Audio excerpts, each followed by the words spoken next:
성삼위일체의 주일입니다. 성부, 성자, 성령 하나님께서 연합사역으로 우리를 구원하신 것, 그리고 지금도 우리를 여전히 삼위 하나님이 함께 연합하여서 우리의 구원을 인도하시고 이끌어 가신다는 사실 앞에 다시 한번 더 감사를 드립니다. 우리는 앞장에서 우리 그리스도인의 기도가 이방인들의 기도, 그리고 중언 부흥하는 이방인들의 기도와 또한 자신의 의를 내세우는데 급급했던 서기관들과 바리새인들의 기도와 어떻게 달라야 하는지에 대해서 살폈지요. 예수님께서는 그리스도인이 기도할 때는 그들과 달리 반드시 우리가 견지해야 하는 마음의 동기가, 또한 기도하는 장소와 기도하는 방법과 기도하는 이유가 어떠해야 하는지 앞장에서 우리가 살폈습니다. 사랑하는 여러분, 그런데 뭔가 아쉬운 점이 있지 않습니까? 이 아쉬운 점이 있다는 것은 저만의 생각입니까? 왜냐하면 지금까지 예수님께서 말씀하신 이방인들의 기도와 서기관들과 바리새인들의 기도, 그것과 달라야 한다라고 하는 이 지점은 기도에 대한 전체적인 개략이지요. 즉 주로 기도의 how, where, why에 대한 내용입니다. 따라서 여러분도 제가 무슨 말씀하시는지 간파하셨겠지만 기도에 대한 내용, what이 빠졌죠.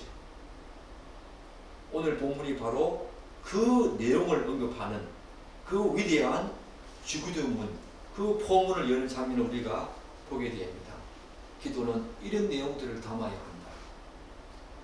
잘 알다시피 주기도문은 마태복음과 누가복음 두 복음서에 등장을 합니다. 그런데 누가복음에서는 오늘 본 우리가 이 마태복음의 상황과 조금 다른 상황 속에서 예수님께서 제자들에게 주기도문을 가르쳐주고 있지요. 어떤 상황이었습니까? 어떤 한 제자가 예수님께 달려옵니다. 예수님, 침례 요한은, 세례 요한은 제자들에게 기도를 가르쳐 주었다고 합니다. 예수님, 저희들에게도 기도 어떻게 하는지 가르쳐 주십시오 라고 하는 그 장면에서 예수님께서 주기도문을 가르쳐 주시는 그 내용이 누가복음에 등장하죠. 그런데 마태복음에서는 그렇지 않지요. 그런데 우리가 잘 알다시피 우리가 암송하고 그리고 대뇌에 있는 주기도문은 누가복음에 제시된 주기도문이 아니라 오늘 우리가 살펴보게 될 이 마태복음에 나오는 주기도문입니다. 왜 그렇겠습니까? 왜냐하면 우리의 믿음의 선배들은 마태복음에 나오는 이 주기도문의 내용과 방법과 형식과 문체가 우리의 공적 예배에 더 적합하다, 그렇게 생각하기 때문에 마태복음의 주기도문을 차용해서 우리가 지금 사용하고 있지요. 사실 대부분의 이방 종교도 그들만의 독특한 기도문이 있습니다. 그 기도문은 그 종교의 나름의 어떤 정체성과 중요한 본질을 담고 있지요. 주기도문, 우리가 되뇌에 있는 암송하는 이 사랑하는 주기도문뿐만 아니라 모든 종교에도 나름의 정체성과 자기 종교의 본질을 담은 그런 기도문을 다 갖고 있습니다. 그렇기 때문에 각 종교의 기도문은 우리가 생각하는 그 이상으로 굉장히 중요한 의미를 담고 있습니다. 오늘 마찬가지로 예수님께서 제자들에게 가르쳐주고 있는 이 주기도문도 당시 예수 공동체, 예수를 믿는 믿음의 공동체가 지향해야 될 중요한 내용들, 이를테면 기독교의 핵심적인 가치, 사상, 철학, 세계관, 사명과 또한 비전, 지향성, 그것이 무엇이어야 하는가에 대한 내용을 담고 있죠. 사랑하는 여러분, 여러분들은 이 주기도문에 그런 위대한 내용들을 담고 있다는 사실을 알고 주기도문을 암송하고 외우고 사랑해 왔습니까? 주기도문은 위대한 내용을 담고 있습니다. 기독교의 모든 본질을 다 담고 있다 라고 해도 과언이 아니지요. 복음 중에 가장 핵심적인 복음들을 다 담고 있고, 그 복음을 알고 있는 사람이 어떻게 기도해야 하며 어떤 삶을 살아야 하는가에 대한 내용들을 다 담고 있는 것이 바로 이 주기도문입니다.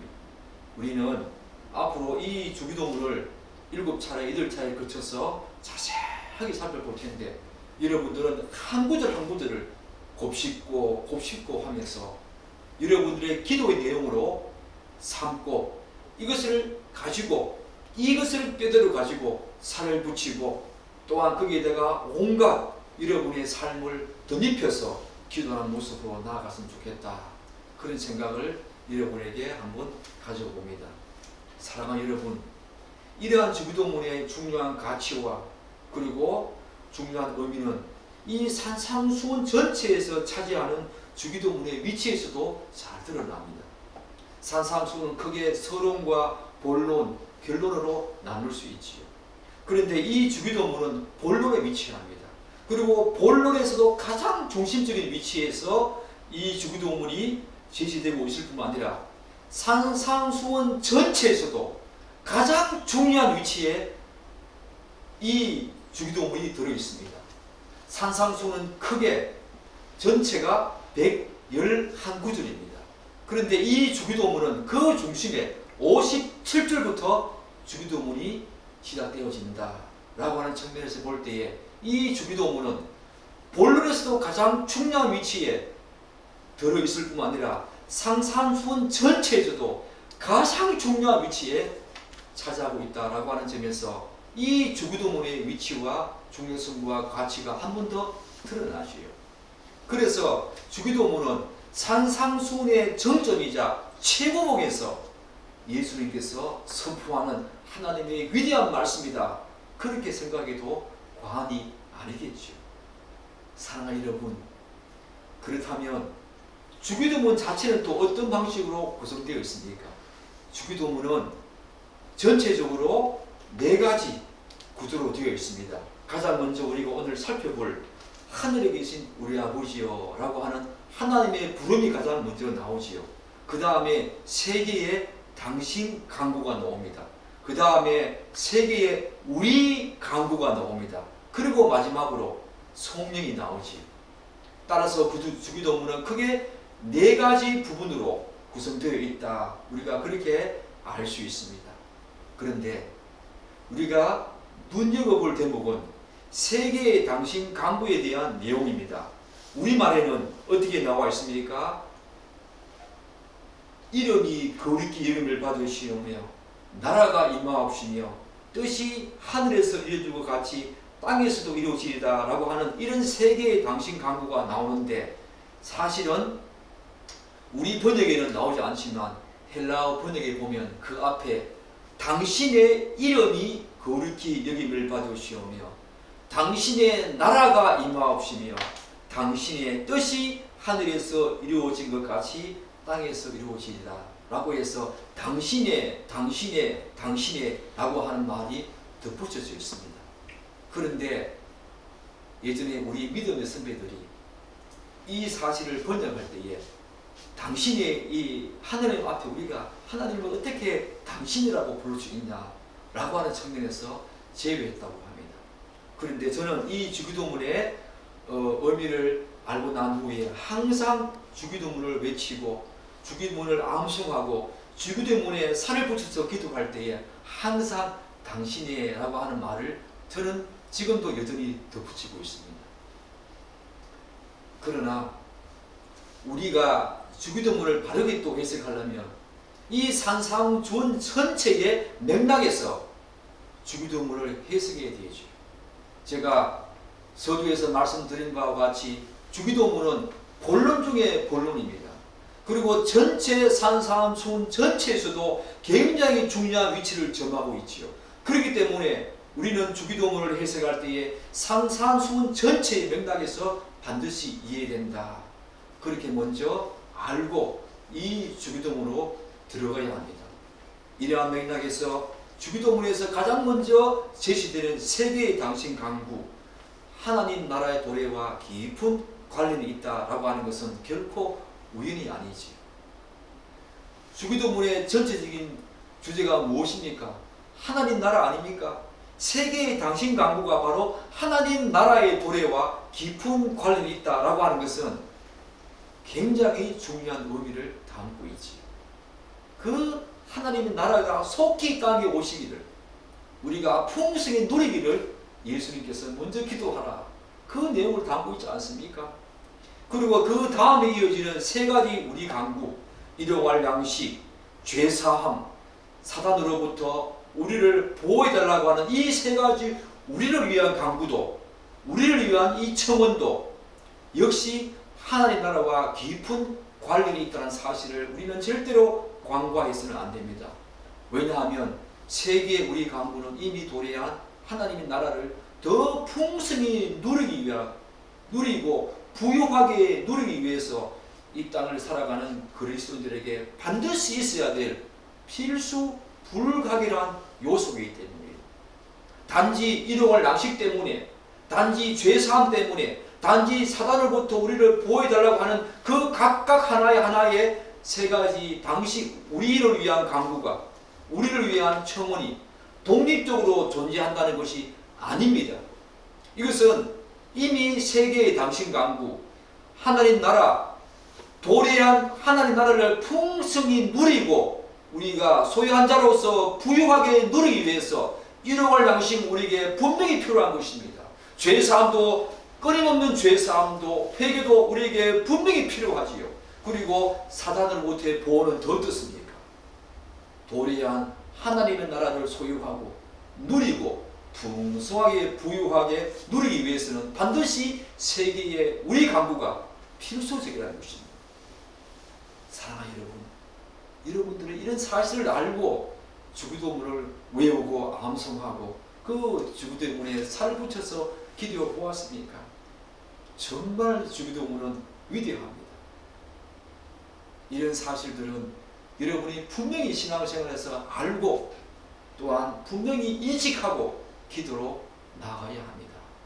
따라서 우리는 이 세계의 우리 강구와 세계의 당신 강구는 서로 구분은 되어지지만 결코 분리할 수 없다. 마치 신의와 성화가 구분은 되어지지만 결코 분리될 수 없듯이 이 세계의 당신 강구와 세계의 우리 강구는 분리는 되어지지만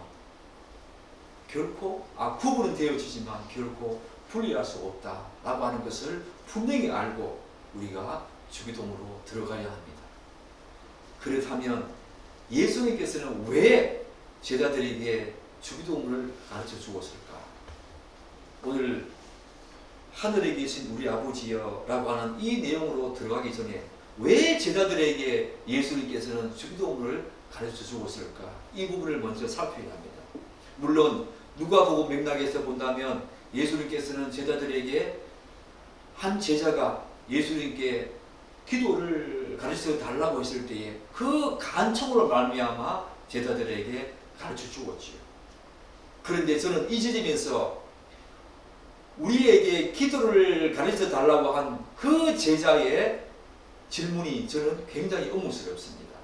왜냐하면 명색이 그래도 예수의 제자들인데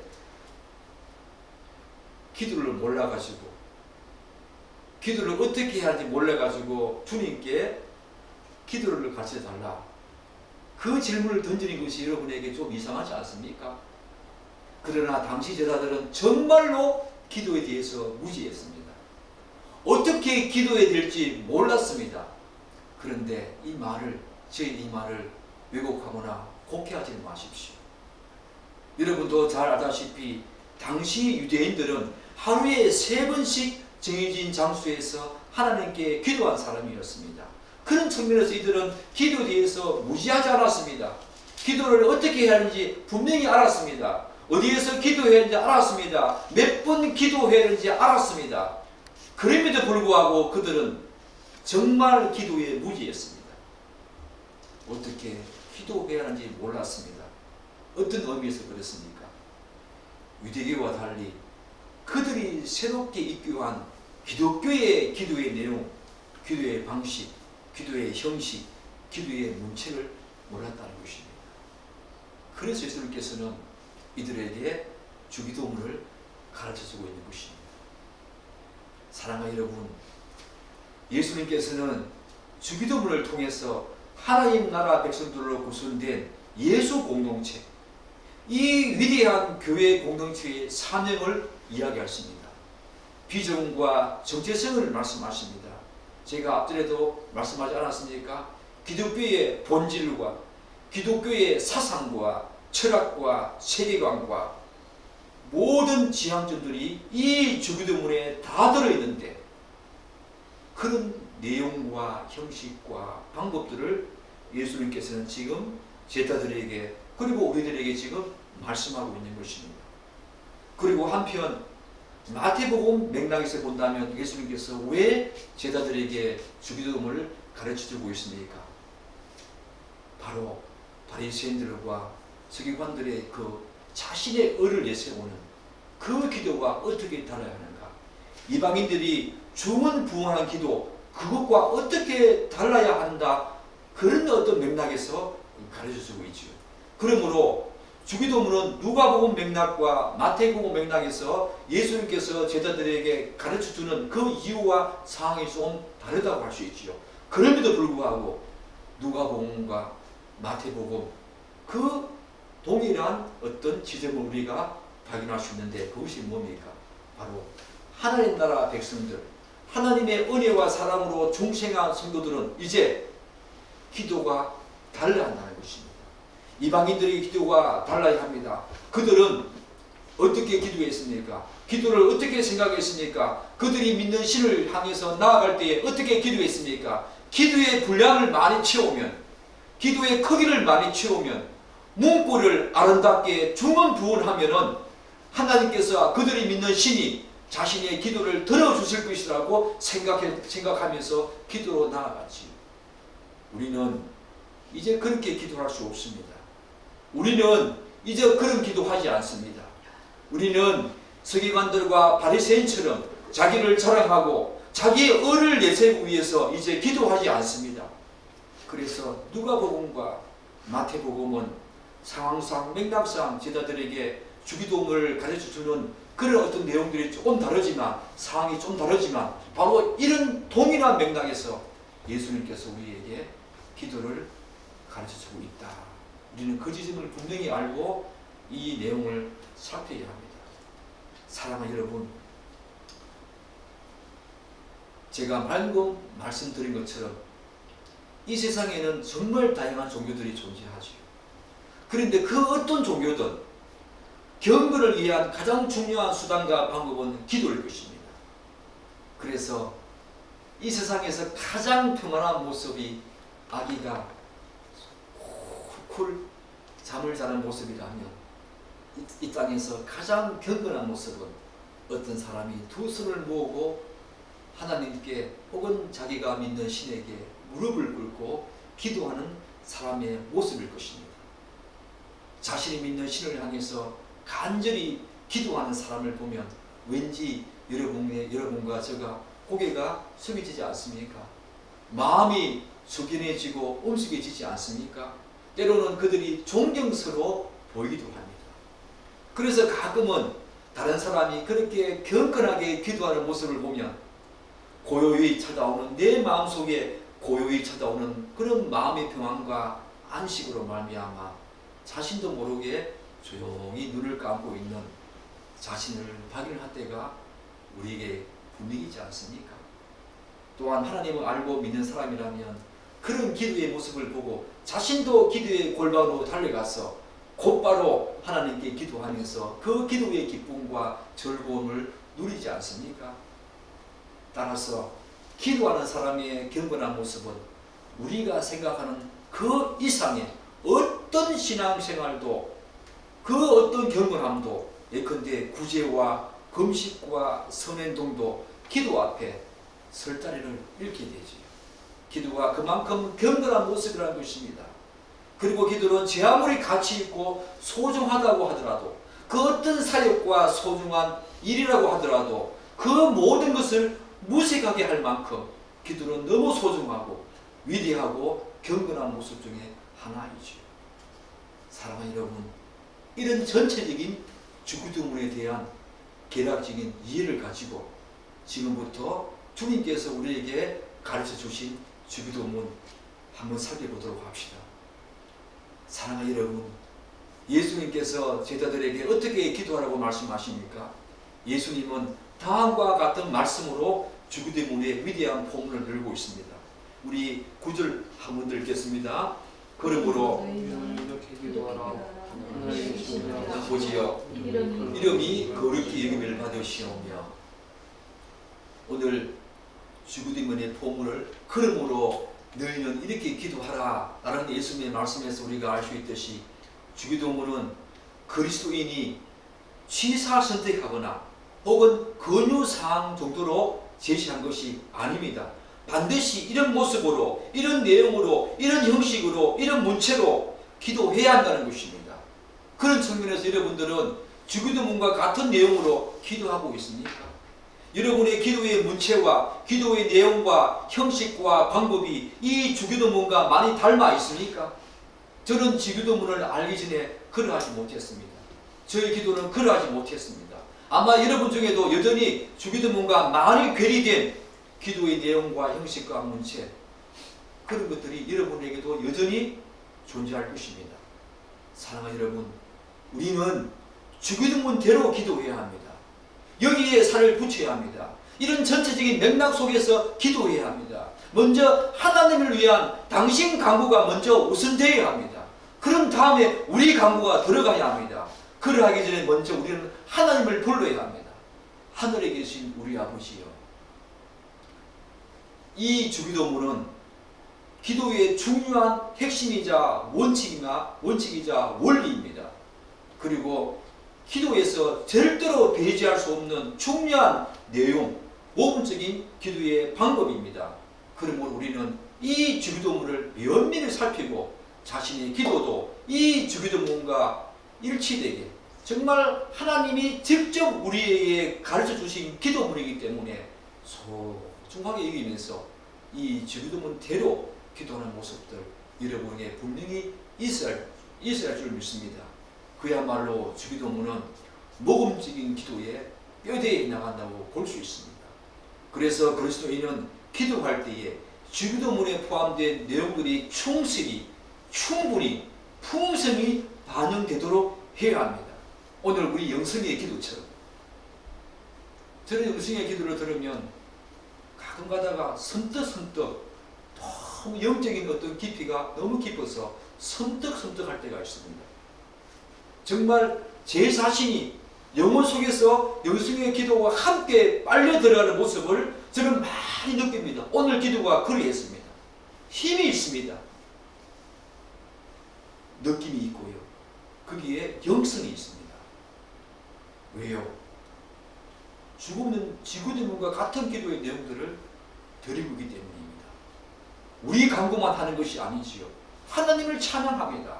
하나님의 이름이, 하나님의 영광이, 하나님의 나라가, 하나님의 뜻이 이 땅 가운데 먼저 오기를 기도하는 그 모습을 보면서 저는 마음이 고요해지고 내 마음이 그 기도와 함께 하늘로 점점점 떠오르는 모습들을 오늘 저 자신은 경험했습니다. 여러분 어떻습니까? 그런 기도 드릴 때에 힘있는 기도로 나아갈 수 있다는 것입니다. 따라서 우리는 이러한 주기도문의 중요성과 가치를 고려할 때에 다음과 같은 잘못을 절대로 범하면 안 되죠. 그것은 주기도문을 우리가 아무리 생각 없이 그저 암송하는 수준에서 내뱉으면 안 된다는 것입니다. 목사님께서 혹은 목회자가 안 계시는 그런 어떤 기도 모임을 할 때 제일 마지막에는 주기도문을 암송하지 않습니까? 저도 집사 시절에 그런 기도 모임 할 때에 마지막은 목사님이 안 계시니까 바로 이 춥도록 예배를 못 마치고 기도 모임을 못 마치니까 항상 주기도문을 암송했던 기억이 납니다. 그런데 아무런 생각 없이 아무런 의미 없이 수없이 된 일이었습니다. 그냥 줄줄줄 생각하지 않았습니다. 그 의미가 무엇인지, 저에게 그 의미가 무엇인지를 가르쳐 준 사람도 없을 뿐만 아니라 그 내용과 형식과 문체도 저에게는 아무런 의미 없었습니다. 그런 식으로 주기도문 주구장창 암송하고 외웠던 기억이 납니다. 절대로 그러면 안 된다는 것입니다. 주기도문을 그런 식으로 하루에 수십 번 반복한다 하더라도 오히려 그것은 주기도문을 가르쳐 주신 예수님을 모욕하는 행위에 불과합니다. 예수님께서는 주기도문을 아무런 생각 없이 아무런 의미 없이 그저 암송하는 의미에서 암송하는 수준에서 우리에게 내뱉으라고 가르쳐 주신 기도가 아닙니다. 그런 식으로 암송한다면 불경을 외우는 것과 우리가 교회에 다니는 우리가 불경을 외우는 것과 똑같은 행위입니다. 그것은 하나님을 모욕하는 것이고 예수님을 모욕하는 것입니다. 그런 측면에서 여러분들은 얼마나 많이 하나님을 모욕했습니까? 십계명에는 하나님의 이름을 망령되이 부르지 말라 했습니다. 바로 그것이 하나님의 이름을 망령되이 부르는 것입니다. 그리고 그것은 이방 종교의 주문을 외우는 것과 다를 바가 없는 비인격적인 것이죠. 따라서 그리스도인은 공중 기도를 드리든 개인 기도를 드리든 기도를 할 기회가 주어졌을 때 반드시 주기도문의 의미와 내용을 충분히 생각하며 기도해야 합니다. 사랑하는 여러분, 그런데 주기도문을 보면 예수님께서 가장 먼저 기도의 대상인 하나님을 부르는 장면이 나오지요. 그런데 예수님께서 기도의 대상인 하나님을 어떻게 부르라고 지금 말씀하고 있습니까? 바로 하늘에 계신 우리 아버지라고 부르고 있습니다. 하나님을 아버지라고 부르라고 하신 예수님의 이 말씀은 지금 우리는 당연한 것을 여기겠지만 당시 유대 사회에서는 가히 혁명적인 반항을 불러 일으켰을 것입니다. 그리고 그들에게는 예수님의 이 말씀이 도저히 납득할 수 없을 뿐만 아니라 감히 꿈에서조차도 생각하지 못한 획기적인 말씀으로 들렸을 것입니다. 그래서 그들은 자신의 길을 의심했을 것입니다. 예수님께서 지금 잘못 말씀하신 것이 아닌가? 서로를 향해서 도대체 이 사항을 어떻게 해석해야 되고 어떻게 이해해야 할지 안절부절 못했을 것입니다. 그렇다면 예수님께서는 왜 하나님을 아버지라고 부르면서 기도의 폼으로 기도로 나아가라고 말씀하셨을까? 우리는 서너 가지 이유를 찾을 수 있습니다. 첫 번째 이유는 하나님과 그리스도인 사이에 새롭게 정립된 관계성 그리고 하나님의 속성 그것에서 그 이유를 찾을 수 있습니다. 사랑하는 여러분, 우리는 하나님과 그리스도인 사이에 새롭게 정립된 이 놀라운 관계성에 대해서 살펴볼 필요성이 있지요. 그 이유가 첫 번째 이유이기 때문입니다. 성경에는 하나님께서 당신의 말씀을 계시하거나 또한 예언하실 때 인간의 경험 세계와 관련된 그런 표현의 내용들이 제법 또한 곧잘 등장하지요. 그 이유가 무엇이겠습니까? 우리가 말씀을 통해서 살피지 않았습니까? 하나님께서는 당신의 뜻을 우리의 이해 수준, 우리의 경험 세계 속에서 이해할 만한, 적용할 만한 그런 수준으로 하나님께서는 우리에게 당신의 예언, 당신의 계시의 말씀을 우리에게 주시기 원합니다. 따라서 하나님을 아버지라고 부르며 기도를 시작하라. 이 말씀도 바로 그러한 맥락에서 이해할 수 있지요. 예수님께서는 성도와 하나님과의 관계를 이 세상에서 가장 친밀한 그리고 친숙한 부모님, 특별히 아버지와의 관계성 속에서 이해하고 있다는 것입니다. 아버지와의 관계성 속에서 육신의 아버지와의 관계성 그 차원으로 상정하시면서 하나님께 기도할 때도 하나님을 그런 식의 아버지, 친밀하고 사귐과 교제가 있는 인격적인 사귐과 교제가 있는 친밀한 관계로 알고 하나님께 나아가라. 그런 의미에서 하나님 아버지라고 지금 부르며 기도하라고 하고 있는 것입니다. 그래서 이 세상의 아버지가 자녀를 사랑하고 아끼지 않습니까? 그렇듯이 영적인 우리 아버지 계신 하나님도 너희들을 그렇게 사랑하고 보호한다는 사실을 분명히 인식하면서 기도로 나아가라. 이제 하나님과 그리스도인 간에 새롭게 정립된 이 놀라운 관계성 차원에서 예수님께서는 바로 이런 식으로 기도하라, 그렇게 우리에게 말씀하고 있는 것이죠. 두 번째 이유가 무엇이겠습니까? 예수님께서 하나님을 아버지라고 부르는 이유는 그분을 지극히 인격적인 존재로 알고 기도하라는 것입니다. 주식컨대 이 세상에는 수많은 종교들이 있지 않습니까? 헤아릴 수 없을 만큼 많은 종교가 있습니다. 그러나 그 어떤 종교도 인격적인 신을 믿는 종교는 없지요. 자신들이 믿는 신을 아버지라고 부르며 기도하는 종교는 또한 거의 찾아볼 수 없습니다. 아니, 없다고 해도 과언이 아니지요. 반면에 그리스도인은 예배당에서 기도하든, 벽을 보고 기도하든, 자신이 아끼고 사랑하는 그 은밀한 장소, 기도의 골방에서 기도하든, 우리는 그 어디에서 기도하든 그 하나님을 인격적인 하나님으로 알고 그렇게 기도하지. 절대로 죽은 하나님이 아니십니다. 절대로 눈을 감고 계시는 하나님이 아니십니다. 절대로 귀를 닫고 계시는 하나님이 아니십니다. 절대로 인격이 전혀 없는 하나님이 아니십니다. 그분은 지성과 감성과 의지, 우리와 동일한 인격을 가지신 분이십니다. 심지어 우리가 그런 인격을 가진 존재로 부름받았고 지음받지 않았습니까? 하나님의 형상과 모양대로.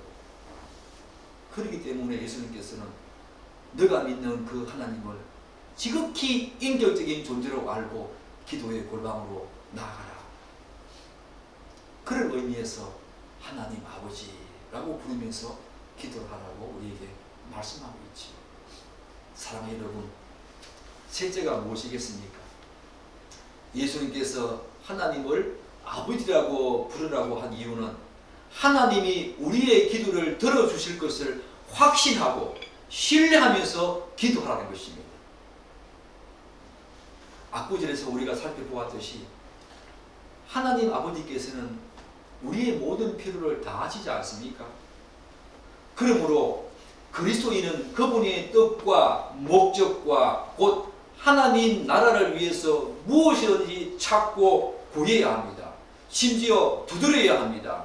그리고 하나님의 자녀된 우리들의 기도에는 반드시 하나님께서 인격적인 분이시고 우리의 모든 사항을 다 아시기 때문에 반드시 들어주실 것이라고 하는 확고한 믿음과 신뢰를 가지고 그분께 나아가야 합니다. 이방인들의 기도는 그렇지 않았습니다. 그들은 비인격적인 존재, 자신들이 믿는 신은 비인격적인 존재였습니다. 그래서 그들은 자신들이 믿는 신은 길을 닫고 있기 때문에 계속해서 했던 말을 또 하고 그렇게 하면 비인격적인 자신이 믿는 신이 길을 엽니까? 그렇다고 해서 길을 여시겠습니까? 기도의 분량을 많이 채우고 미사오구를 많이 쓰고 그래서 계속 반복 중언부언을 하면은 자신이 믿는 신이 길을 열겠습니까? 눈을 뜨겠습니까? 말을 하시겠습니까? 응답해 주시겠습니까? 그렇지 않지요. 그러나 우리가 기도하는 대상인 하나님은 우리 아버지 되십니다. 절대적으로 그분은 우리의 모든 사정을 우리보다 더 잘 아시는 분이시지요. 그래서 그 사실을 확신하고 신뢰하고 믿으면서 나아가라. 그런 의미에서 예수님께서는 너가 기도할 때에 하나님 아버지라고 부르라고 말하고 있는 거지. 사랑하는 여러분, 한 가지 더 있습니다. 예수님께서 왜 하나님을 아버지라고 부르면서 기도하라고 했는가? 바로 하나님이 우리 안에 내주하신다는 사실을 믿고 기도하라는 것입니다. 우리 안에 계신다는 사실, 내주하신다는 사실을 반드시 믿고 나아가라는 것입니다. 여러분도 잘 알다시피 거듭나서 중생한 사람들의 심령에는 이제 성부 하나님이, 성자 하나님의 이름으로 보내신 성령 하나님이 우리 안에 계시지 않습니까? 우리 안에 계셔서 그분이 뭘 하십니까? 성부 하나님과 성자 하나님을 더 알게 하십니다. 뿐만 아니라 성부 하나님과 성자 하나님의 사역과 그분의 존재성과 그분의 속성과 그분의 본성을 우리에게 알게 하십니다. 그리고 그분이 계시하신 하나님의 말씀을 성령으로 조명하셔서 우리에게 깨닫게 하시고 알게 하십니다. 성령 하나님 우리 안에 계시지 아니하면, 내주하시지 아니하시면 이 모든 것은 불가능한 것입니다. 우리의 구원도 불가능합니다. 그러므로 성도들은 성령 하나님이 자신 안에 내주하심으로 하나님께서 자신을 다스리시고 통치하시고 인도하시고 보호하시고 그렇게 이끌어간다는 사실들을 분명히 믿고 기도해야 합니다. 우리는 이 사실을 교리적으로 뭐라고 합니까? 하나님의 내재성이라고 이야기하죠.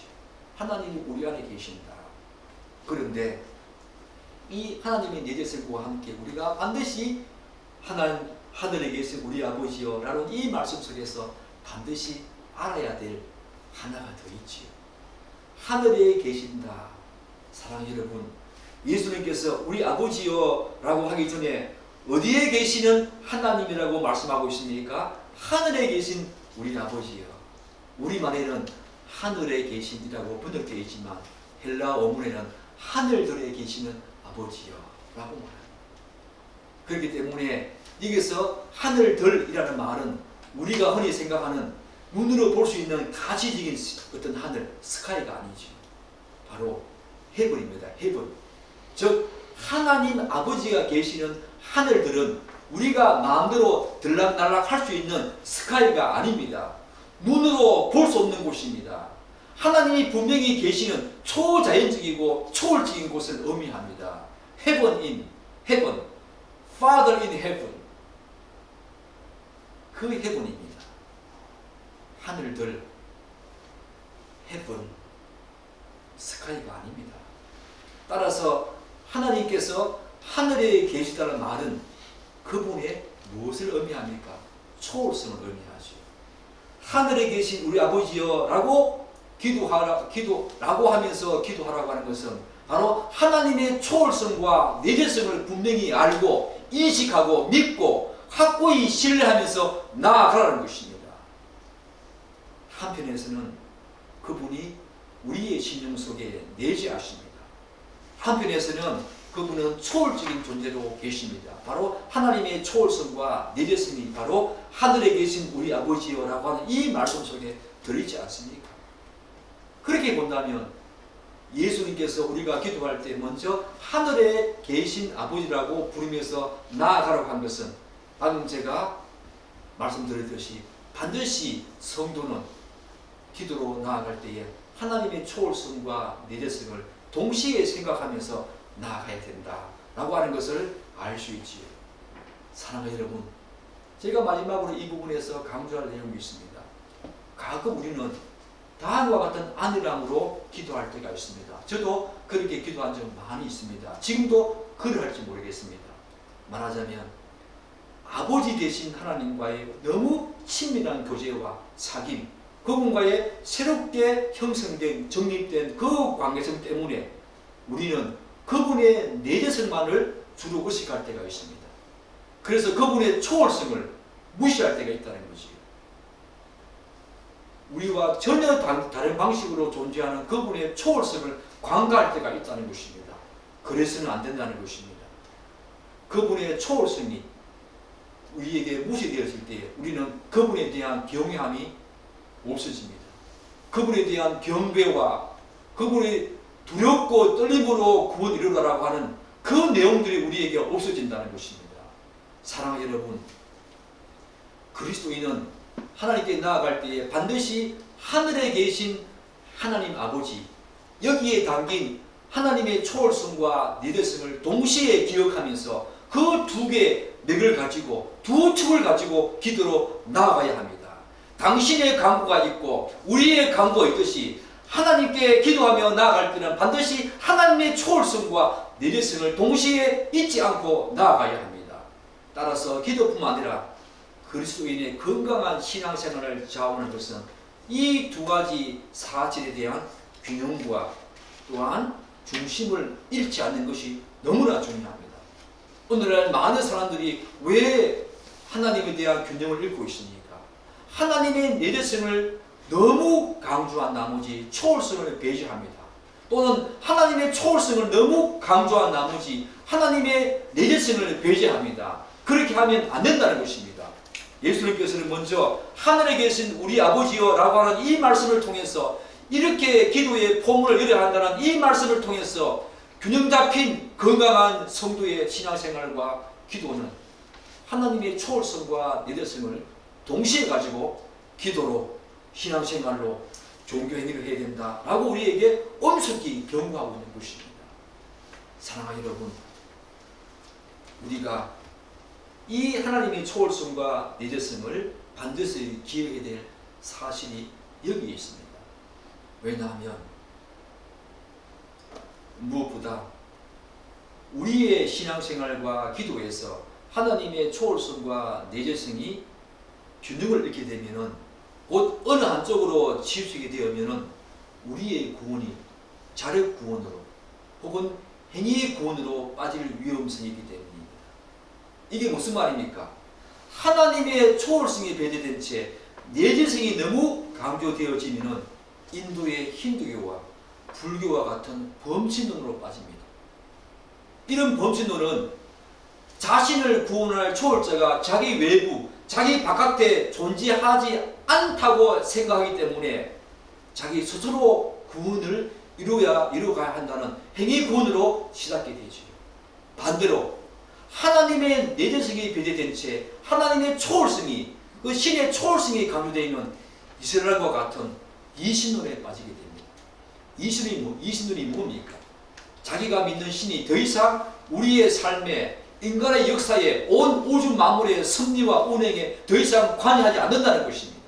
그분이 우리의 구원에 관여하지 않기 때문에 우리 스스로 또한 구원을 이루어가야 한다는 자력 구원으로, 행위 구원으로 빠지게 되죠. 그래서 기독교는 그렇지 않지. 기독교는 하나님의 초월성과 내재성이 다 균형을 잡고 있는 위대한 종교입니다. 왜 그렇습니까? 여러분과 저의 구원의 시작이 어떻게 시작되었습니까? 하나님의 전적인 사랑과 하나님의 전적인 은혜로 그분의 초월적인 존재로 말미암아 우리의 구원이 시작되었고, 우리의 중생과 증인은 바로 초월적인 하나님에 의해서 가능하지요. 그러나 현재적으로 우리의 성화는 어떻습니까? 내주하시는 성령 하나님의 내재성, 그것으로 말미암아 우리의 성화가 가능하지요. 그렇기 때문에 이 기독교의 구원론은 하나님의 초월성과 내재성이 딱 균형을 맞추고 있는 그 어느 하나가 균형을 잃고 또한 치우친 것이 아니라 저 불교와 힌두교처럼 범신론도 아니고 이슬람처럼 초월성을 너무 강조한 채 내재성이 배제된 또한 이신론도 아닌 우리는 유일신 하나님, 그분의 초월성, 그분의 내재성이 동시에 우리의 구원에 작동하면서 우리의 구원을 이루어가는 그것을 바로 기독교는 핵심적인 내용으로 하고 있지. 사랑하는 여러분, 이 주기도문이 그런 식으로 시작된다는 거, 하늘에 계신 우리 아버지여 라고 하는 이 내용이 바로 그런 위대한 내용을 담고 있다는 거 여러분 알고 있었습니까? 주기도문을 여러분이 암송할 때에, 그리고 여러분이 기도할 때에 주기도문의 의미와 내용을 충분히 살려야 합니다. 가장 먼저 그분의 초월성과 내재성을 잊지 말아야 합니다. 하늘에 계신 우리 아버지, 이 내용을 여러분의 기도의 골반에서 하늘에 계신 우리 아버지여 라고 여러 번 한번 되뇌어 보십시오. 아담과 하와도 부르지 못했던 그 하나님, 내가 무엇이란데 하나님께서 당신을 아버지라고 부르라고 했는가? 이것만큼 더 위대한 내용이 어디 있습니까? 여러분이 이 사실을 알고 있습니까? 하나님을 아버지라고 부를 수 있는 이 놀랍고 영광된 자리에 우리가 있다는 거 여러분 알고 있습니까? 그런 지위와 신분을 우리가 지금 소유하고 있다는 사실 알고 있습니까?